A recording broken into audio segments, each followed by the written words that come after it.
ದೇವಸ್ಥಾನಕ್ಕೆ ಹೋಗಿ ದೇವರ ಮನೆಗೆ ಹೋಗಿ ಮಾಡುವ ಪೂಜೆ ಅದನ್ನು ನಮ್ಮ ದೇಹದಲ್ಲಿ ಶರೀರದಲ್ಲಿ ಅನುಸಂಧಾನದ ಮೂಲಕ ಮಾಡ್ಲಿಕ್ಕೆ ಬರ್ತದೆ. ಪೂಜೆ ಮಾಡುವವರು ಮೊದಲು ಏನ್ ಮಾಡ್ತಾರೆ ಅಂದ್ರೆ ಪರಮಾತ್ಮನ ಮಂದಿರದಲ್ಲಿ ಕಸ ಗುಡಿಸ್ತಾರೆ.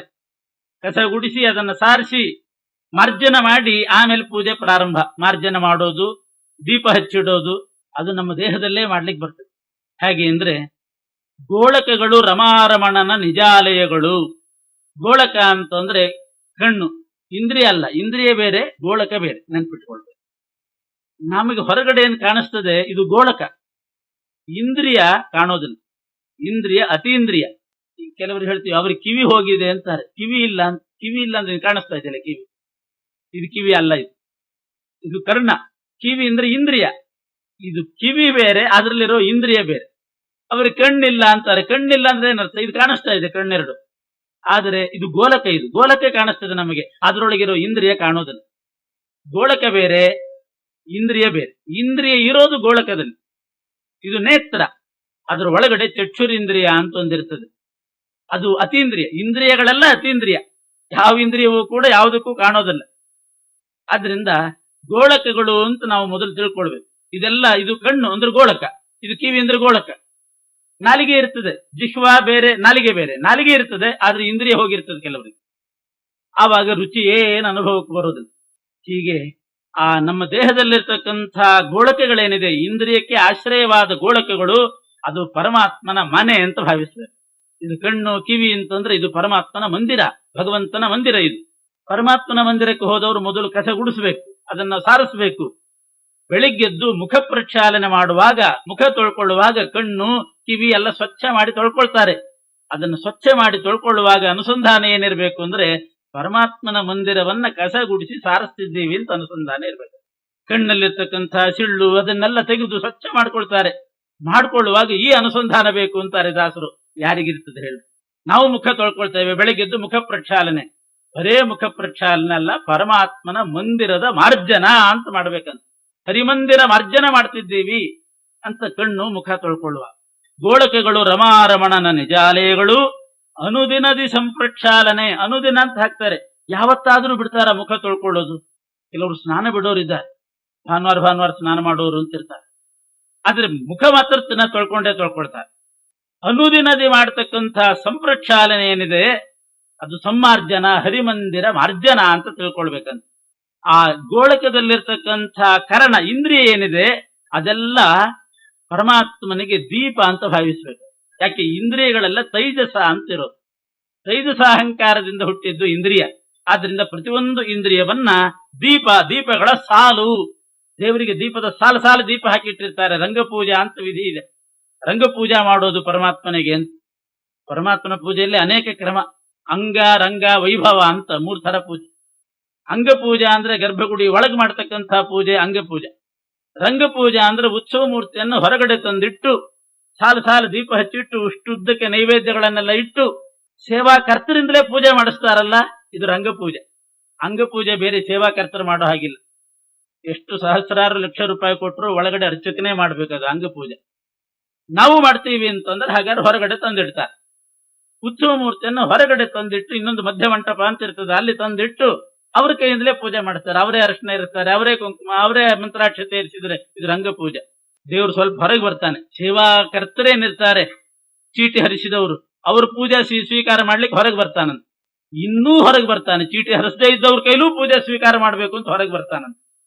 ಅದು ಯಾವುದು ಅಂದ್ರೆ ಪಲ್ಲಕ್ಕಿಯಲ್ಲಿ ಕೂತ್ಕೊಂಡು, ರಥದಲ್ಲಿ ಕೂತ್ಕೊಂಡು ಮನೆ ಮುಂದೆ ಬೀದಿಗೆ ಬಂದು ಬಿಡ್ತಾನೆ ಪರಮಾತ್ಮ. ಅಲ್ಲೇ ಮನೆ ಬಾಗಿಲಲ್ಲೇ ನಿಂತ್ಕೊಂಡು ಮಂಗಳಾರತಿ ಮಾಡ್ತಾರೆ. ಇದು ವೈಭವ ಪೂಜಾ ಅಂತ ಹೆಸರು. ಪರಮಾತ್ಮನ ಕಾರುಣ್ಯ ಹೀಗಿದೆ ನೋಡಿ.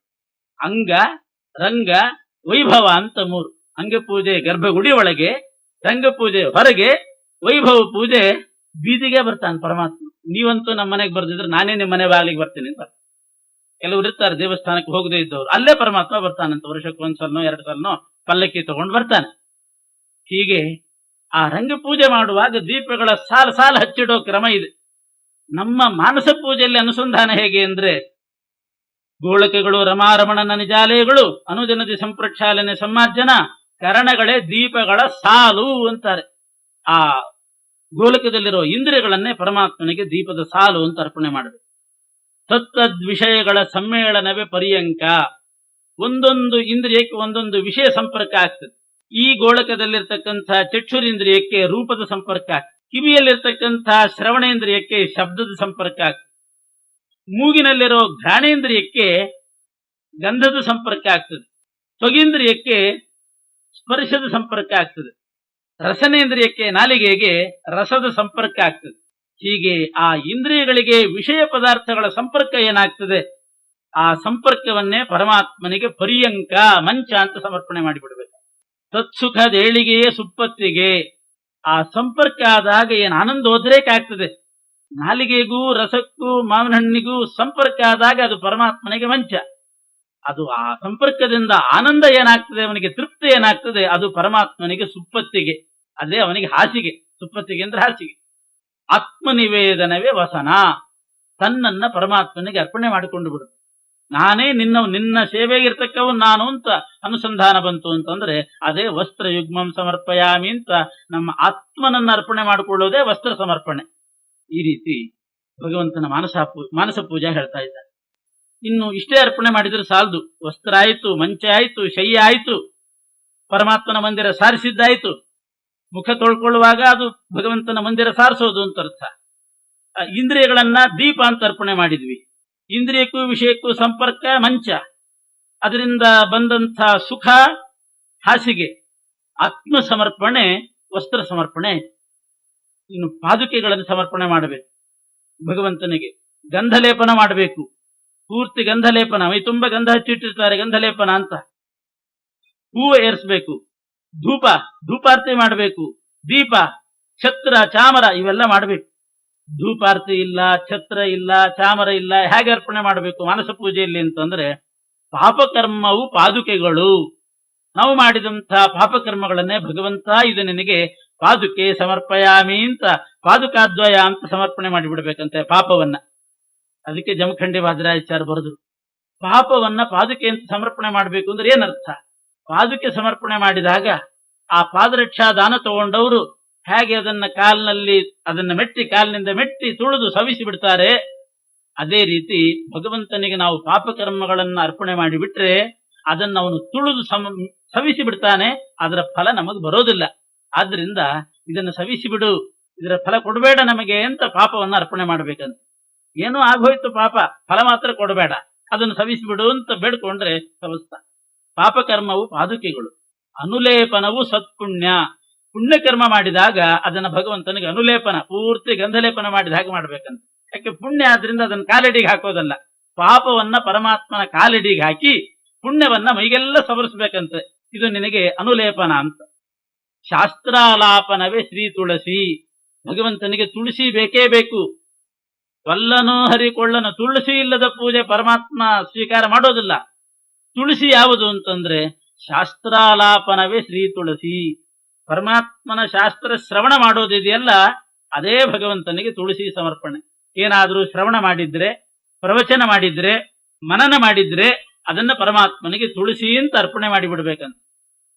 ಇನ್ನು ಮನಸ್ಸಿನಲ್ಲಿ ಒಳ್ಳೆ ವಿಚಾರಗಳೇನಾದ್ರೂ ಮಾಡಿದ್ರೆ, ಯಾರೋ ದೀನ ದಲಿತರಿದ್ದಾರೆ ಅವರಿಗೆ ಉಪಕಾರ ಮಾಡೋಣ, ಏನೋ ಒಂದು ಕಡೆ ಒಳ್ಳೆ ಕಾರ್ಯ ನಡೀತಾ ಇದೆ, ಕೈಲಾದಷ್ಟು ನಮ್ಮ ಸೇವೆ ನಾವು ಮಾಡೋಣ, ನಾವು ಅದರಲ್ಲಿ ಪಾಲ್ಗೊಳ್ಳೋಣ, ಯಜ್ಞ ಯಾಗ ನಡೀತಾ ಇದೆ, ನಮ್ಮದೇನಾದ್ರೂ ಒಂದಿಷ್ಟು ಅರ್ಪಣೆ ಮಾಡೋಣ, ನಮಗಂತೂ ಮಾಡ್ಲಿಕ್ಕೆ ಆಗೋದಿಲ್ಲ, ನಡೆಯುವ ಕಾರ್ಯದಲ್ಲಿ ನಾವು ಕೈಗೂಡಿಸೋಣ ಅಂತ ಇಂಥ ಮನಸ್ಸಿನ ಚಿಂತನೆಗಳು ಬಂದ್ರೆ ಅದು ಪರಮಾತ್ಮನಿಗೆ ಪುಷ್ಪ ಸಮರ್ಪಣೆ ಅಂತ ಆಗ್ತದೆ. ಸುಮನೋವೃತ್ತಿಗಳೇ ಸುಮನ. ಮನಸ್ಸಿನಲ್ಲಿ ಒಳ್ಳೆ ಚಿಂತನೆ ವಿಚಾರ ಬಂದಾಗ ಅದು ಭಗವಂತನಿಗೆ ಪುಷ್ಪ ಅಂತ ಸ್ವೀಕಾರ ಮಾಡ್ತಾನಂತೆ ಒಳಗಿರೋ ಪರಮಾತ್ಮ. ಒಮ್ಮೊಮ್ಮೆ ಸಿಟ್ಟು ಬರ್ತಿರ್ತದೆ, ಹೆಂಡತಿ ಮೇಲೋ ಮಕ್ಕಳ ಮೇಲೋ ಅವ್ರ ಮೇಲೋ ಇವ್ರ ಮೇಲೋ ಸಿಟ್ಟು ಬರ್ತಿರ್ತದೆ. ಬರೋದೇ ಅದು ಸಿಟ್ಟು ಅಂದ್ಕೊಳ್ಳಿ ಹೆಂಡತಿ ಮಕ್ಕಳ ಮೇಲೆ ಅಂತಿರ್ತಾರೆ. ಬೇರೆಯವ್ರ ಮೇಲೆ ಮಾಡಿದ್ರೆ ನಡೆಯೋದಿಲ್ಲ. ಅದಕ್ಕೆ ಬಂದ ಸಿಟ್ಟನ್ನು ಏನ್ ಮಾಡ್ಬೇಕು ಅಂತಂದ್ರೆ ಬರ್ತಿರ್ತದೆ, ಅದು ಬರದೇ ಇರ್ಲಿಕ್ಕೆ ಸಾಧ್ಯನೇ ಇಲ್ಲ. ಯಾರಿದ್ದಾರೆ ಕೋಪ ಬಿಟ್ಟವ್ರು? ಕಾಮ ಬಿಟ್ಟವರಾದ್ರೂ ಇದ್ದಾರಂತೆ, ಕೋಪ ಬಿಟ್ಟವ್ರು ಇಲ್ಲ ಅಂತ ವ್ಯಾಸರು ಹೇಳ್ತಾರೆ. ಕಾಮ ಬಿಡ್ತಾರಂತೆ, ಕೋಪ ಬಿಡ್ಲಿಕ್ಕೆ ಸಾಧ್ಯ ಇಲ್ಲ ಅಂತ. ಇವರೆಲ್ಲ ದೊಡ್ಡ ದೊಡ್ಡ ಋಷಿಗಳಿದ್ರು, ಅವರೆಲ್ಲ ಕಾಮತ್ಯಾಗ ಮಾಡಿ ಪರಮ ವಿರಕ್ತರಾಗಿದ್ದವರು, ಆದ್ರೂ ಕೋಪ ಬಿಡ್ಲಿಕ್ಕೆ ಆಗ್ಲಿಲ್ಲ ದುರ್ವಾಸರಂಥವರಿಗೆಲ್ಲ. ಅಕಸ್ಮಾತ್ ಕೋಪ ಬಂತು ಅಂತಂದ್ರೆ ಅದನ್ನೂ ಪರಮಾತ್ಮನಿಗೆ ಅರ್ಪಣೆ ಮಾಡಿಬಿಡ್ಬೇಕು. ಕೋಪ ಹೇಗೆ ಅರ್ಪಣೆ ಮಾಡ್ಬೇಕ್ರಿ ಅಂತಂದ್ರೆ ಅವನ ಮೇಲೆ ಸಿಟ್ಟಾಗೋದು ಅಂತ ಅರ್ಥ ಅಲ್ಲ. ಮತ್ತೆ ಕೋಪ ಬೇರೆಯವ್ರ ಮೇಲೆ ಸಿಟ್ಟಾದದ್ದನ್ನ ಪರಮಾತ್ಮನಿಗೆ ಆ ಕೋಪವನ್ನ ಧೂಪ ಮಾಘ್ರಾಪಯಾಮಿ ಅಂತ ಧೂಪ ಅಂತ ಅರ್ಪಣೆ ಮಾಡ್ಬೇಕಂತ. ಏನ್ ಸಂಬಂಧ?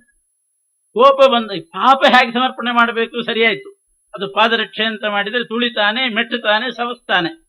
ಕೋಪವನ್ನು ಧೂಪ ಅಂತ ಅರ್ಪಣೆ ಮಾಡಬೇಕು.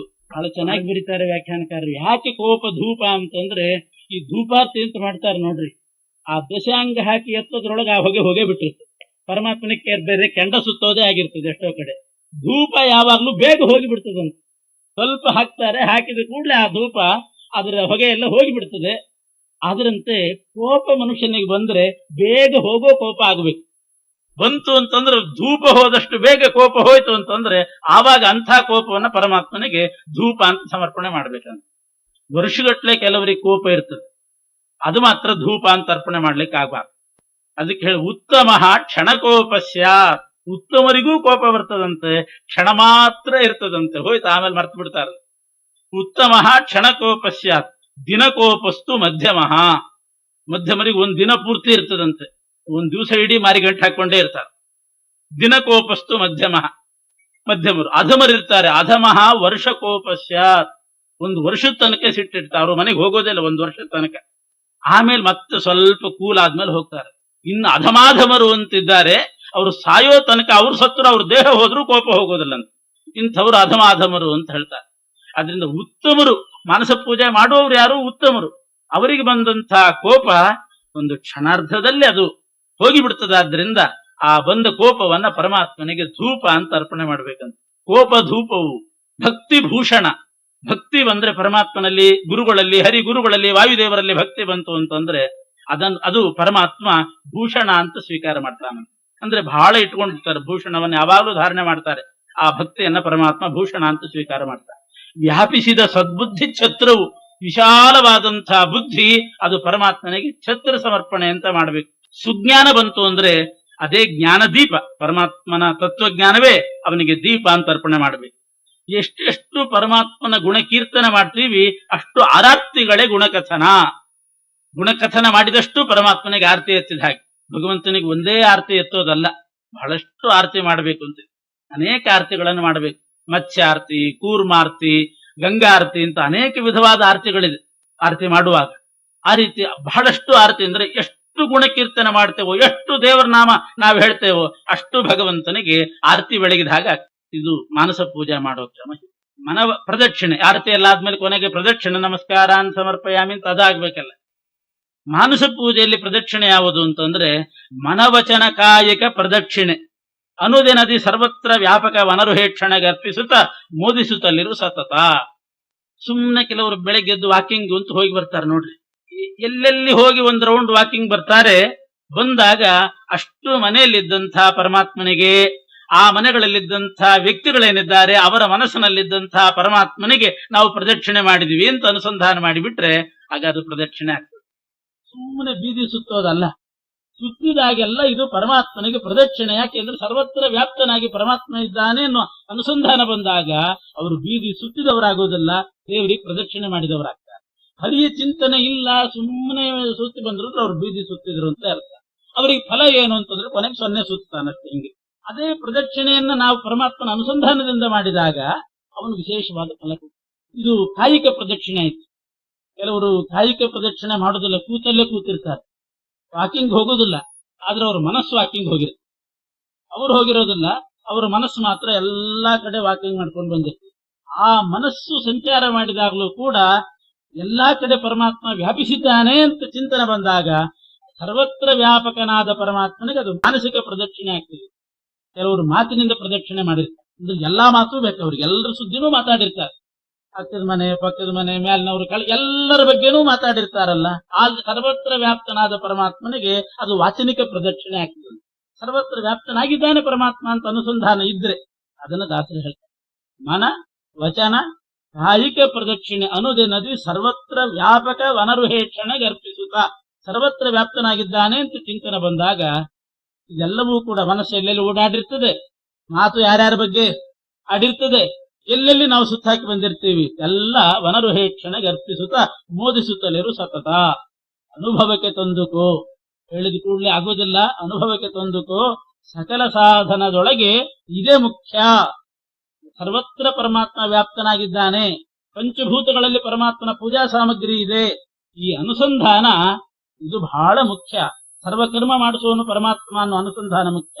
ಪಾಮರ ಮನುಜರಿಗೆ ಪೇಳಿದರೆ ತಿಳಿಯದು ಬುಧರಿಗೆಲ್ಲದಲೇ. ಜ್ಞಾನಿಗಳಿಗೆ ಹೇಳಿದ್ರೆ ಇದು ಅರ್ಥ ಆದೀತು, ಪಾಮರರಿಗೆ ಅರ್ಥ ಆಗುವುದಿಲ್ಲ ಅಂತ ದಾಸರು. ಇದೇ ಬಹಳ ಮುಖ್ಯ. ಚತುರ್ವಿಧ ಪುರುಷಾರ್ಥ ಪಡೆವರೆ ಚತುರ್ದಶ ಲೋಕಗಳ ಮಧ್ಯದೊಳಗೆ ಇತರುಪಾಯಗಳಿಲ್ಲ ನೋಡಲು ಸಕಲ ಶಾಸ್ತ್ರದಲ್ಲಿ. 4 ಪುರುಷಾರ್ಥ ಪಡಿಬೇಕಾದ್ರೆ 14 ಲೋಕದಲ್ಲಿ ಎಷ್ಟು ಶಾಸ್ತ್ರ ಆಲೋಡನೆ ಮಾಡಿದರೂ ಕೂಡ ಬೇರೆ ಉಪಾಯ ಸಿಗೋದಿಲ್ಲ. ಪರಮಾತ್ಮನ ಅನುಗ್ರಹದಿಂದ ಚತುರ್ವಿಧ ಪುರುಷಾರ್ಥ ಪಡಿಬೇಕಾದ್ರೆ ಚತುರ್ದಶ ಲೋಕಗಳಲ್ಲಿ ಚತುರ್ದಶ ವಿದ್ಯೆಗಳಲ್ಲಿ ಇರೋದು ಇದೊಂದೇ ಉಪಾಯ. ಏನು? ಸರ್ವ ಸಮರ್ಪಣೆಯ ಮಹಾಪೂಜೆ ಸದುಪಾಯ. ಸತತ ವಿಷಯ ಇಂದ್ರಿಯಗಳಲ್ಲಿ ಪ್ರವಿತತ ನೆನೆಸಿ ರಾಜಿಸುವ ಲಕ್ಷ್ಮೀಪತಿಗೆ ಸರ್ವ ಸಮರ್ಪಣೆಯ ಮಹಾಪೂಜೆ ಸದುಪಾಯ. ವಿಷಯ ಪದಾರ್ಥಗಳಲ್ಲಿ ಇಂದ್ರಿಯಗಳಲ್ಲಿ ಎಲ್ಲಾ ಕಡೆ ಪರಮಾತ್ಮ ಪ್ರವಿತತ ನೆನೆಸಿ ವ್ಯಾಪ್ತ ನೆನೆಸಿ ರಾಜಿಸುವ ಪ್ರಕಾಶಮಾನಾಗಿದ್ದಂತಹ ಲಕ್ಷ್ಮೀಪತಿಗೆ ಈ ಸರ್ವ ಸಮರ್ಪಣೆ ಮಾಡೋದೇ ಮಹಾಪೂಜೆ. ಇದೇ ಸದುಪಾಯ ಅಂತ ಎಲ್ಲ ಶಾಸ್ತ್ರಗಳಲ್ಲಿ ಸಿದ್ಧವಾದ ಪ್ರಮೇಯ. ಈ ರೀತಿ ನಾವು ನಮ್ಮ ದೇಹದಲ್ಲೇ ಇಂದ್ರಿಯದ ಆಶ್ರಯವಾದ ಗೋಳಕೆಗಳನ್ನ ಪರಮಾತ್ಮನ ಮನೆ ಅಂತ ಭಾವಿಸಿ ಅದರ ಪ್ರಕ್ಷಾಲನೆಯನ್ನು ಮಾಡ್ತೀವಿ. ಅದೇ ಪರಮಾತ್ಮನ ಮಂದಿರ ಮಾರ್ಜನ ಅಂತ ಅಲ್ಲಿಂದ ಅನುಸಂಧಾನ ಮಾಡಿಕೊಂಡು ಪ್ರದಕ್ಷಿಣೆ ನಮಸ್ಕಾರದ ತನಕ ಮಲಗೋದೇನ್ ಮಲಗ್ತೀವಲ್ಲ ಅದೇ ಪರಮಾತ್ಮನಿಗೆ ಪ್ರದಕ್ಷಿಣೆ. ಸುತ್ತ ಹಾಕೋದು ಪ್ರದಕ್ಷಿಣೆ ಆಗ್ತದೆ. ಪ್ರದಕ್ಷಿಣೆ ಆದ್ಮೇಲೆ ನಮಸ್ಕಾರ. ಎಲ್ಲಾ ಕಡೆ ಸುತ್ತ ಹಾಕಿದ ಕೂಡಲೇ ಸ್ವಲ್ಪ ಶ್ರಮ ಆಗಿಬಿಡ್ತದೆ, ಅವನಿಗೆ ವಿಶ್ರಾಂತಿ ಬೇಕು ಅಂತ ಒಂದು ಅಡ್ಡಾಗ್ತಾನೆ. ಅದೇ ಪರಮಾತ್ಮನಿಗೆ ಸಾಷ್ಟಾಂಗ ನಮಸ್ಕಾರ ಹೀಗೆ ಭಾವಿಸ್ಬೇಕು. ಇದು ಮಾನಸ ಪೂಜೆ ಆಯ್ತು. ಪೂಜೆ ಆದ ಮೇಲೆ ಒಂದು ಯಜ್ಞ ನಡೀಬೇಕು. ಪ್ರತಿಮೆಯಲ್ಲೂ ಪೂಜೆ ಆಗಬೇಕು, ಅಗ್ನಿಯಲ್ಲೂ ಭಗವಂತನ ಪೂಜೆ ಆಗಬೇಕು, ಯಜ್ಞ ಆಗಬೇಕು. ಅದು ಕೂಡ ಮಾನಸ ರೀತಿಯಲ್ಲಿ ಆಧ್ಯಾತ್ಮಿಕವಾಗಿ ಯಜ್ಞ ಮಾಡಿಸಿಬಿಡ್ತಾರೆ ದಾಸರು ನಮ್ಮ ಕೈಯಿಂದ. ಹಾಗೆ ಆಧ್ಯಾತ್ಮಿಕ ಯಜ್ಞ ಹೇಗೆ ಅಂತಂದ್ರೆ ಗೋಳಕವೇ ಕುಂಡ. ಅದೇ ಹಿಂದಿನಂತೆ ಗೋಳಕ ಹಿಂದೆ ಏನಾಗಿತ್ತು? ಗೋಳಕಗಳು ಅರಮನೆ ಎಂದಿದ್ದು, ನಿಜಾಲಯಗಳು ಒಂದಿದ್ರು. ಮಾರಮಣನ ಪರಮಾತ್ಮನಿಗೆ ಗೋಳಕಗಳೇ ನಿಜಾಲಯಗಳು, ಭಗವಂತನ ಮಂದಿರ ಆಗಿತ್ತು ಇಂದ್ರಿಯ ಗೋಳಕ. ಇವಾಗ ಯಜ್ಞಾಂತ ಅನುಸಂಧಾನ ಮಾಡುವಾಗ ಗೋಳಕವೇ ಕುಂಡ, ಅದು ಅಗ್ನಿಕುಂಡ. ನಮ್ಮ ಗೋಳಕಗಳನ್ನು ಅಗ್ನಿಕುಂಡ ಅಂತ ಭಾವಿಸ್ಬೇಕು.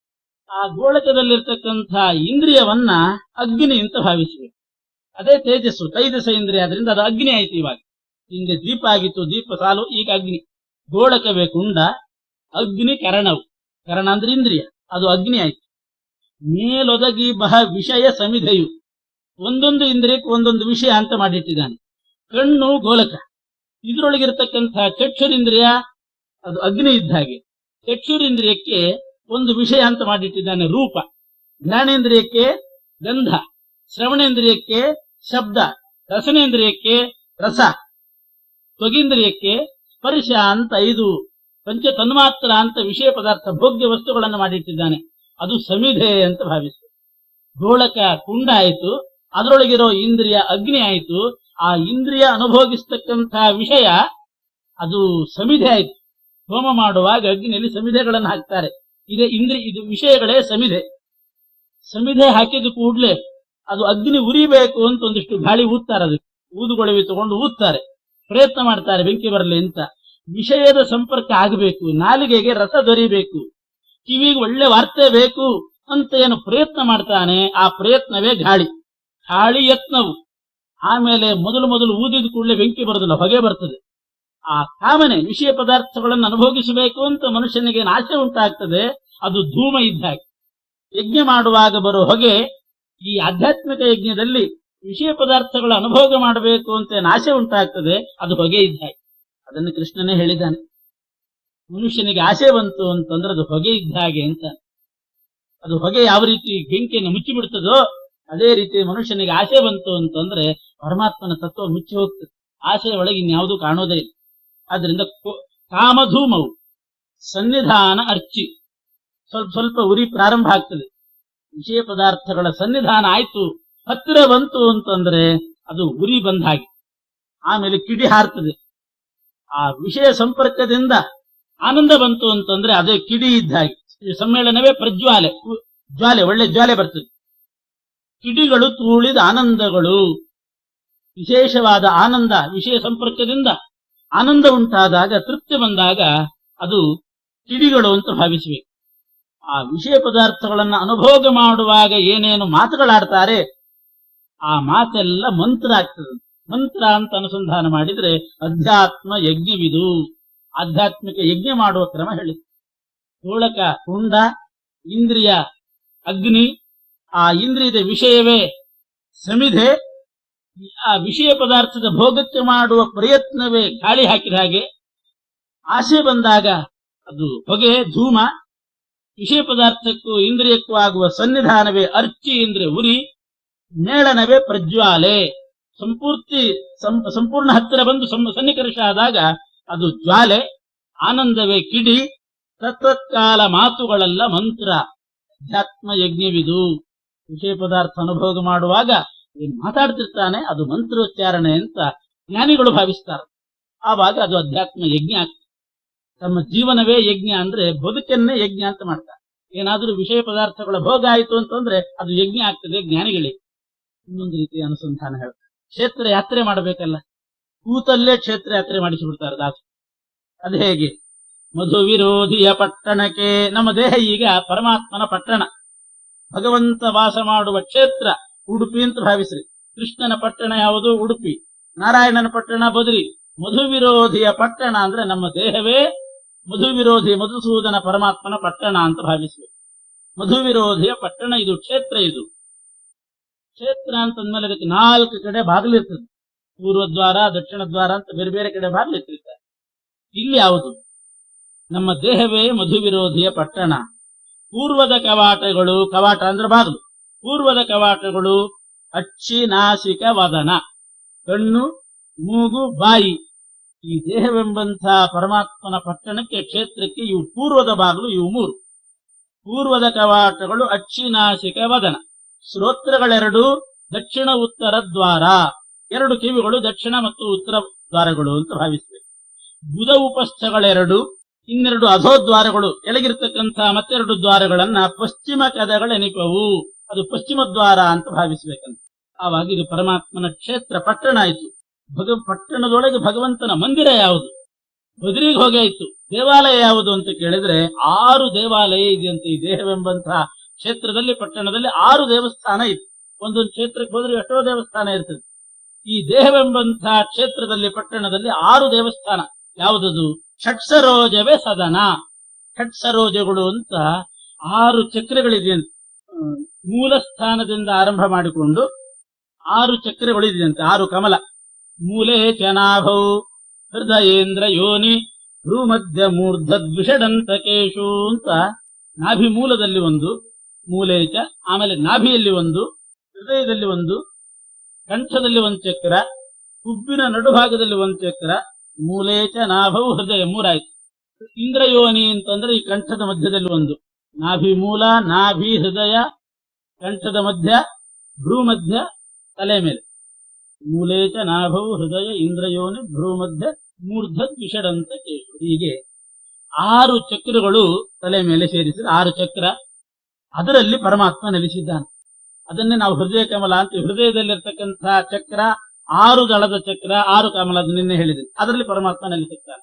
ಅದೇ ರೀತಿ ನಾಭಿಯಲ್ಲಿ, ನಾಭಿ ಮೂಲದಲ್ಲಿ ಒಂದೊಂದು ಚಕ್ರ ಇದೆ ಅಥವಾ ಕಮಲ ಇದೆ, ಅಲ್ಲಿ ಪರಮಾತ್ಮ ಇದ್ದಾನೆ. ಅದನ್ನೇ ಷಟ್ ಸರೋಜವೇ ಸದನ. ದೇಹದಲ್ಲಿರ್ತಕ್ಕಂಥ 6 ಕಮಲಗಳು ಪರಮಾತ್ಮನ ಮನೆ. ಮಂಟಪ ಯಾವುದು ಭಗವಂತನಿಗೆ ಅಂತಂದ್ರೆ ಹೃದಯವೇ ಮಂಟಪ. ಕಲಶ ಯಾವುದು? ದೇವಸ್ಥಾನ ಕಲಶ ಇರಬೇಕು, ಮೇಲ್ಗಡೆ ಕಲಶ ಸ್ಥಾಪನೆ ಅಂತ ಮಾಡಿರ್ತಾರೆ. ಅದ್ಯಾವುದು ಅಂತಂದ್ರೆ ತ್ರಿಗುಣಗಳೇ ಕಲಶ. ಸತ್ವರಜಸ್ತಮ ಗುಣಗಳೇ 3 ಕಲಶ ಈ ದೇವಸ್ಥಾನಕ್ಕೆ. ಒಂದು ದೊಡ್ಡ ಪಟ್ಟಣ ಕ್ಷೇತ್ರ ಅಂತ ಭಾವಿಸಿದಾಗ 7 ಕೋಟೆ ಇರ್ತದೆ ಅದಕ್ಕೆ. ಇಲ್ಲಿ ಯಾವುದು 7 ಕೋಟೆ ಅಂತಂದ್ರೆ ಧಾತುಗಳೇ ಸಪ್ತ ಆವರಣ. 7 ಧಾತುಗಳಿಂದ ನಿರ್ಮಾಣಗೊಂಡದ್ದು ಈ ಶರೀರ. ತ್ವಕ್ ಅಂದ್ರೆ ಅದು ಇಂದ್ರಿಯ, ಅದಕ್ಕೆ ಗೋಳಕ, ಅದಕ್ಕೆ ಆಶ್ರಯವಾದದ್ದು ಚರ್ಮ. ತ್ವಕ್ ಚರ್ಮ, ಮಾಂಸ, ರಕ್ತ, ಮೇಧಸ್ಸು, ಮಜ್ಜ, ಅಸ್ಥಿ ಅಂದ್ರೆ ಎಲುಬು. ಇವು ದೇಹದಲ್ಲಿರ್ತಕ್ಕಂಥದ್ದು. ವೈದ್ಯರಿಗೆ ಚೆನ್ನಾಗಿ ಗೊತ್ತಿರ್ತದೆ ಅದು ಏನು ಅಂತ. ಹೀಗೆ ತ್ವಕ್, ಚರ್ಮ, ಮಾಂಸ, ರುಧಿರ, ಮೇಧಸ್ಸು, ಕೊಬ್ಬು ಅಂತಾರೆ. ಆಮೇಲೆ ಈ ಎಲುಬಿನ ಮಧ್ಯದಲ್ಲಿ ಅದಕ್ಕೊಂದು ಗ್ರೀಸ್ ಇದ್ದಾಗಿರ್ತದಂತೆ. ಅವೆಲ್ಲ ಈ ಸ್ಥೂಲ ದೇಹಕ್ಕೆ ಬೇಕಾದ 7 ಧಾತುಗಳು. ಇದು 7 ಆವರಣ, 7 ಕೋಟೆ ಇದ್ದ ಹಾಗೆ. ಬೀದಿಗಳೆಲ್ಲ ಇರಬೇಕು. ಉಪವೀಥಿ, ಮಹಾಬೀದಿ, ರಾಜಬೀದಿ. ರಥಯಾತ್ರೆಗೆ ಅಂತ ಒಂದು ದೊಡ್ಡ ರಾಜಬೀದಿ ಇರ್ತದೆ, ಸಣ್ಣ ಸಣ್ಣ ಬೀದಿಗಳಿರ್ತದೆ ಕ್ಷೇತ್ರದಲ್ಲಿ. ಈ ದೇಹವೆಂಬಂತಹ ಕ್ಷೇತ್ರದಲ್ಲಿ ಯಾವುದು ಅಂತಂದ್ರೆ ಉಪವೀಥಿಗಳೇ ನಾಡಿಗಳು. 36,000 ಬಲಗಡೆ, 36,000 ಎಡಗಡೆ ಇದೆಯಲ್ಲ, ಈ ನಾಡಿಗಳೇ ಉಪವೀಥಿಗಳು, ಸಣ್ಣ ಸಣ್ಣ ಬೀದಿಗಳು. ಮದಗಳು ಯೂಥಪಗಳು. ಕ್ಷೇತ್ರ ಅಂದ್ಮೇಲೆ ಆನೆ ಇರಬೇಕಾದ್ರೆ ಯಾವ ಕ್ಷೇತ್ರಕ್ಕೆ ಹೋದ್ರೂ ಆನೆ ಇರ್ತದೆ. ಈ ನಮ್ಮ ಬೇರೆ ಕ್ಷೇತ್ರಗಳಲ್ಲಿ ಒಂದೊಂದೇ ಆನೆ. ದೇಹ ಅನ್ನೋ ಕ್ಷೇತ್ರ ಇದೆಯಲ್ಲ, ಮಧು ವಿರೋಧಿಯ ಈ ಪಟ್ಟಣ 8 ಆನೆ ಇದೆಯಂತ. ಯಾವುದಂದ್ರೆ ಅಷ್ಟ ಮದಗಳು ತುಂಬಿಕೊಂಡಿರ್ತದಲ್ಲ, ಅದೇ 8 ಆನೆ ಅಂತ ಭಾವಿಸ್ಬೇಕು. ಮದ ಬಂದಾಗ ಇದು ಆನೆ ಅಂತ ಭಾವಿಸ್ಬೇಕು. ಆನೆಗೆ ಮದ ಜಾಸ್ತಿ. ದೇಹದಲ್ಲಿ ಮನುಷ್ಯನಿಗೆ ಬರುವಂತ ನಾನು ಒಳ್ಳೆ ರೂಪವಂತ ಅನ್ನೋ ಮದ, ವಿದ್ಯಾವಂತ ಅನ್ನೋ ಮದ, ಇಂಥ ವಂಶದವನು ಅನ್ನೋ ಮದ. ಈ ಮದಗಳೆಲ್ಲ ಆನೆ ಇದ್ದ ಹಾಗೆ. ಮದಗಳು ಯೂಥಪಗಳು ಅಂತ ಜ್ಞಾನಿಗಳು ಭಾವಿಸ್ತಾರೆ. ಸುಷುಮ್ನ ನಾಡಿಯೇ ರಾಜಪಂಥಾನ. ಮಧ್ಯದಲ್ಲಿರ್ತಕ್ಕಂಥ ಸುಷುಮ್ನ ನಾಡಿ ಅದು ರಾಜಬೀದಿ ಇದ್ದ ಹಾಗೆ. ಉದಾನ ನಾಮಕ ವಾಯುದೇವರು ಅದರ ಮೂಲಕನೇ ಸಂಚಾರ ಮಾಡ್ತಾರೆ. ಆ ಸುಷುಮ್ನ ನಾಡಿಯ ಮೂಲಕ ಜೀವ ಹೋದ ಅಂದ್ರೆ ಬ್ರಹ್ಮನಾಡಿ ತಲೆ ಭೇದಿಸಿಕೊಂಡು ಮೋಕ್ಷಕ್ಕೆ ಹೋಗ್ತಾನಂತೆ. ಆ ಮಧ್ಯದಲ್ಲಿರ್ತಕ್ಕಂಥ ಸುಷುಮ್ನ ನಾಡಿ ಅದು ಬಹಳ ಮುಖ್ಯವಾದ ನಾಡಿ, ಅದು ರಾಜಬೀದಿ. ಈ ತನೂರು ಹಂಗಳೆ ವನಗಳು. ಪಟ್ಟಣ ಅಂತಂದ್ಮೇಲೆ ಅದರಲ್ಲಿ ಉದ್ಯಾನಗಳು, ತೋಟಗಳು ಬೇಕು. ದೇಹದಲ್ಲಿರ್ತಕ್ಕಂಥ ಕೇಶಗಳನ್ನೇನು ಪರಮಾತ್ಮ ಸೃಷ್ಟಿ ಮಾಡಿದ್ದಾನೆ, ಈ ಕೇಶಗಳನ್ನೇ ವನಗಳು ಅಂತ ಭಾವಿಸಬೇಕಂತ ಜ್ಞಾನಿಗಳು ಭಾವಿಸ್ತಾರೆ. ರಾಜನ ಪಟ್ಟಣ ಇದು, ದೇಹ ರಾಜನ ಪಟ್ಟಣ ಅಂತ ಆದ್ಮೇಲೆ ಆ ಪಟ್ಟಣದಲ್ಲಿ ತಳವಾರ ಇರಬೇಕು. ಯಾರದು ತಳವಾರ ಅಂದ್ರೆ ಮಾತರಿಶ್ವನು ಪಂಚರೂಪದಿ ಪಾತಕಿಗಳೆಂಬರಿಗಳನ್ನು ಸಂಹರಿಪ ತಳವಾರ. ಶತ್ರುಗಳು ಬಂದ್ರೆ ಅವರನ್ನ ಸಂಹಾರ ಮಾಡ್ತಕ್ಕಂಥ ಒಬ್ಬ ತಳವಾರ ಅಂತಿರ್ತಾನೆ, ಖಡ್ಗ ಹಿಡ್ಕೊಂಡು. ಆ ಪಟ್ಟಣಕ್ಕೆ ಯಾವ ಶತ್ರುಗಳು ಬರದೇ ಇದ್ದ ಹಾಗೆ ದೇಹವೆಂಬಂಥ ಮಧುಸೂದನನ ಮಧು ವಿರೋಧಿಯ ಪಟ್ಟಣದಲ್ಲಿ ತಳವಾರ ಯಾರು ಅಂದ್ರೆ 5 ರೂಪದಿಂದ, ಪ್ರಾಣ, ಅಪಾನ, ವ್ಯಾನ, ಉದಾನ, ಸಮಾನ 5 ರೂಪದಿಂದ ಮುಖ್ಯ ಪ್ರಾಣದೇವರು ನೆಲೆಸಿದ್ದಾರೆ. ಪಾತಕಗಳೇನ್ ಮಾಡ್ತೀವಿ, ಪಂಚಮಹಾಪಾತಕಗಳು, ಇನ್ನು ಸಣ್ಣ ಸಣ್ಣ ಉಪಪಾತಕಗಳು, ಮಹಾಪಾತಕಗಳು. ಆ ಪಾಪಗಳೆಂಬ ಶತ್ರುಗಳನ್ನ ಸಂಹಾರ ಮಾಡ್ಲಿಕ್ಕಾಗಿ ಮುಖ್ಯ ಪ್ರಾಣದೇವರು 5 ರೂಪದಿಂದಿದ್ದಾರೆ. ಅವರೇ ತಳವಾರ. ಸಂಹರಿಪ ತಳವಾರ ದೇಹದಲ್ಲಿರ್ತಕ್ಕಂಥ ಮುಖ್ಯ ಪ್ರಾಣದೇವರು. ಅಂದ್ರೆ ಅವರು ಪಾಪ ಪರಿಹಾರಕರಾಗಿ ಇದ್ದಾರೆ ಅಂತ ನಾವು ಅವ್ರನ್ನ ಭಾವಿಸ್ಬೇಕು. ಅವರಿಗೆ ಆಹುತಿ ಕೊಡಬೇಕು. ಪ್ರಾಣಾಯ ಸ್ವಾಹ, ಅಪಾನಾಯ ಸ್ವಾಹ. ಯಾಕೆಂದ್ರೆ ಪಾಪಗಳನ್ನು ಪರಿಹಾರ ಮಾಡತಕ್ಕಂಥ ತಳವಾರನಾಗಿದ್ದಾರೆ. ದ್ವಾರಪಾಲಕರು ಇರ್ತಾರೆ. ಕ್ಷೇತ್ರ ಪಟ್ಟಣ ಅಂದ್ಮೇಲೆ ಅದಕ್ಕೆ ದ್ವಾರಪಾಲಕರಿರ್ಬೇಕು. ದೇಹವೆಂಬಂತಹ ಪಟ್ಟಣದಲ್ಲಿ ದ್ವಾರಪಾಲಕರು ಯಾರು? ಇನ ಶಶಾಂಕಾದಿಗಳು ಲಕ್ಷ್ಮೀ ವನಿತೆ ಅರಸನ ದ್ವಾರಪಾಲಕರೆನಿಸುತ್ತಿಪ್ಪರು. ಇನ ಅಂದ್ರೆ ಸೂರ್ಯ, ಶಶಾಂಕ ಅಂದ್ರೆ ಚಂದ್ರ.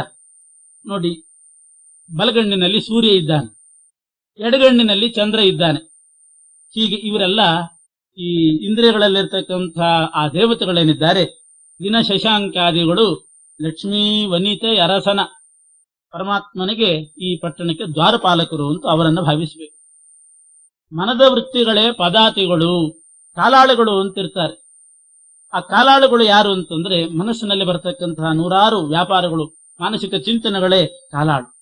ಪಟ್ಟಣಕ್ಕೆ ಹೊರಗಡೆಯಿಂದ ಬೇಕಾದಷ್ಟು ಸಾಮಾನು ಸರಂಜಾಮಗಳೆಲ್ಲ ಬರ್ತಾ ಇರ್ತದೆ. ದೇಹವೆಂಬಂತಹ ಪಟ್ಟಣಕ್ಕೆ ಹೊರಗಡೆಯಿಂದ ವ್ಯಾಪಾರಕ್ಕೆ ಬರೋ ಸಾಮಾನುಗಳು ಯಾವುದು ಅಂತಂದ್ರೆ ಅನುಭವಿಪ ವಿಷಯಗಳೇ ಪಟ್ಟಣಕ್ಕೆ ಬಪ್ಪ ಪಸಾರಗಳು. ನಾವೇನು ವಿಷಯ ಅನುಭೋಗ ಮಾಡ್ತೀವಿ, ರೂಪ, ರಸ, ಗಂಧ, ಶಬ್ದ, ಸ್ಪರ್ಶ, ಅದೇ ವ್ಯಾಪಾರಕ್ಕಾಗಿ ಬರ್ತಕ್ಕಂಥ ಸಾಮಾನು. ಹಡಗಿನಲ್ಲಿ ಅಲ್ಲಿಂದ ಬರ್ತಿರ್ತೇವೆ, ಹೊರಗಡೆಯಿಂದ ಬಂದು ಇಲ್ಲಿ ವ್ಯಾಪಾರಕ್ಕೆ ಅಂತ ಬರ್ತದೆ. ಎಲ್ಲರೂ ಖರೀದಿ ಮಾಡ್ತಾರೆ. ದೊಡ್ಡ ದೊಡ್ಡ ಕ್ಷೇತ್ರದಲ್ಲಿ ಹೋಗಿ ಸಾಮಾನು ತಗೊಂಡು ಬರ್ತಾರೆ.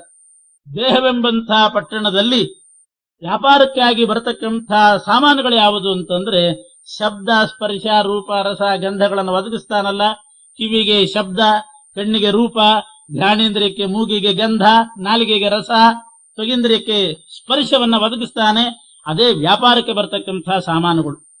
ಅದನ್ನು ಖರೀದಿ ಮಾಡೋನು ಯಾರು ಅಂತಂದ್ರೆ ಈ ದೇಹದೊಳಗಿರ್ತಕ್ಕಂಥ ಜೀವ ಈ ಬರೇ ಸಾಮಾನು ಖರೀದಿ ಮಾಡ್ಲಿಕ್ಕೆ ಇರ್ತಾನಂತೆ.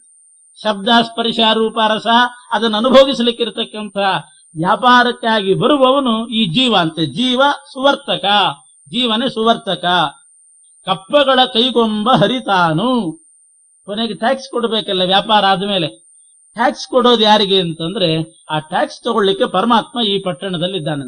ಕಪ್ಪಗಳನ್ನು ಸ್ವೀಕಾರ ಮಾಡ್ಲಿಕ್ಕೆ ಹರಿ ಇದ್ದಾನೆ ಅಂತ ಇದನ್ನು ಕ್ಷೇತ್ರ ಮಾಡಿದ್ರು.